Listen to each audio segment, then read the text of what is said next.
দরুদ এত বড় ইবাদত, একবার দরুদ পড়লে আল্লাহ তাআলা 10টা রহমত দেন, 10টা গুনাহ মাফ করেন, 10টা মর্যাদা বাড়িয়ে দেন। আল্লাহর ফেরেশতারা দোয়া করে, আল্লাহর রাসূল সাল্লাল্লাহু আলাইহি ওয়াসাল্লামের কাছে দরুদ পৌঁছে দেওয়া হয়। পৌঁছানোর সময় আমার নাম, আমার বাবার নাম বলা হয়। এরপরে নবীজি সাল্লাল্লাহু আলাইহি ওয়াসাল্লাম নিজে দোয়া করেন, সালাম দিলে সালামের জবাব দিয়ে দেন।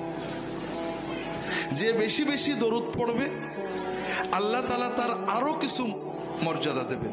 1 নম্বর, তার দুনিয়ার টেনশন, মনের কষ্ট দূর করে দেবেন। 2 নম্বর, তার দোয়া কবুল করবেন। 3 নম্বর, আখিরাতে সে রাসূলুল্লাহ সাল্লাল্লাহু আলাইহি ওয়াসাল্লামের শাফাআত পর বেশি যোগ্যতা অর্জন করবে।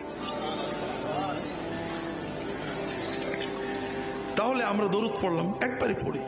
এখন কথা হলো কোন দরুদ পড়বো, ঠিক না? এটাও তো মুসলমানদের ঝগড়ার একটা বড় বিষয়। মুসলমানরা নামাজ রোজা নিয়ে ঝগড়া করে না, হালাল খাওয়া নিয়েও ঝগড়া করে না, কারণ এগুলো আল্লাহ কোরআনে বেশি বলেছেন। আর যেগুলো আল্লাহ কোরআনে বলেননি, রাসূলুল্লাহ সাল্লাল্লাহু আলাইহি ওয়াসাল্লাম মোটে বলেননি, এইগুলো নিয়ে ঝগড়া করে। দরুদ আল্লাহর ইবাদত, ঠিক না ভাই? তবে এটা আল্লাহর কাছে চাওয়া। আপনি যদি না পারেন এমনিই বলেন আল্লাহুম্মা সাল্লি আলা মুহাম্মাদ, এটাও দরুদ। আল্লাহুম্মা সাল্লি আলা মুহাম্মাদিন ওয়া আলিহি ওয়া সাল্লিম, এটাও দরুদ এবং সালাম। তবে রাসূলুল্লাহ সাল্লাল্লাহু আলাইহি ওয়াসাল্লাম যেটা শিখিয়েছেন সেটা উত্তম। রাসূলুল্লাহ সাল্লাল্লাহু আলাইহি ওয়াসাল্লাম যেটা শিখিয়েছেন, আপনি যদি আল্লাহর কাছে নবীর, তার হাবিবের ভাষায় দরুদ পড়েন, দোয়া করেন, আল্লাহ বেশি খুশি হবে না? তাড়াতাড়ি কবুল হবে না? হ্যাঁ, এই জন্য রাসূলুল্লাহ সাল্লাল্লাহু আলাইহি ওয়াসাল্লাম আমাদেরকে দরুদ ইব্রাহিমী শিখিয়েছেন, নামাজে আমরা যেটা পড়ি। এছাড়াও ছোট ছোট দরুদ আছে, আমার রাহে বিলায়াতে অনেকগুলো দরুদের সুন্নত দরুদ আছে, পড়তে পারেন।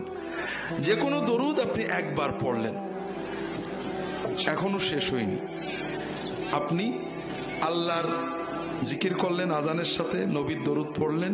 রাসূলুল্লাহ সাল্লাল্লাহু আলাইহি ওয়াসাল্লাম বলছেন, তুম্মা সাল্লু আলাইয়া, তোমরা আমার উপরে আজানের পরে দরুদ পড়বে। আমাদের দেশে নেই, বাংলাদেশের অনেক জায়গায় আছে। আজানের আগে দরুদ পড়ে, আবার আপত্তি করলে ঝগড়া করে, নবীর দরুদ পড়ো, তোমার কি? নবীজি বললেন আজানের আগে পড়তে না পরে পড়তে? পরে পড়তে। ভালো কাজ নবীজির নিয়মের বাইরে করলে কি ভালো থাকে? আপনি নামাজ শুরু করেন না, বিসমিল্লাহ বলা ভালো কাজ না খারাপ কাজ? বিসমিল্লাহ আল্লাহু আকবার করবেন, হ্যাঁ? কি বলবেন? আল্লাহু আকবার, বিসমিল্লাহ বলবেন না কে? এত একটা ভালো কাজ করবেন না কে? কারণ এই সময় নবীজি বিসমিল্লাহ বলা শেখাননি, এই সময় আল্লাহু আকবার বলাই হলো বিসমিল্লাহ। কথা বোঝেননি? আবার যখন আমরা কুরবানি করবো, জবাই করবো, তখন কি বলবো? বিসমিল্লাহ আল্লাহু আকবার, এটা ঠিক আছে। ওই সময় নবীজি বিসমিল্লাহ আল্লাহু আকবার বলেছেন। কথা বোঝেননি? কাজেই ভালো কাজ, আপনি নামাজ পড়বেন, আউযু বিল্লাহি মিনাশ শাইতানির রাজিম, বিসমিল্লাহির রহমানির রহিম, আল্লাহু আকবার বলবেন নাকি? আউযু বিল্লাহ ভালো কথা, বিসমিল্লাহ ভালো কথা, কিন্তু ইবাদত বন্দেগী নবীর শিক্ষার বাইরে যুক্তি তর্ক দিয়ে বানানোর মানেই হলো আপনি নবী মানেন না। নবী যে মানে সে যুক্তি খোঁজে না, সে নবী খোঁজে। আর নবী যে মানে না সে কি খোঁজে? যুক্তি খোঁজে।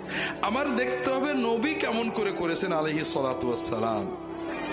দরুদ এত বড় ইবাদত, একবার দরুদ পড়লে আল্লাহ তাআলা 10টা রহমত দেন, 10টা গুনাহ মাফ করেন।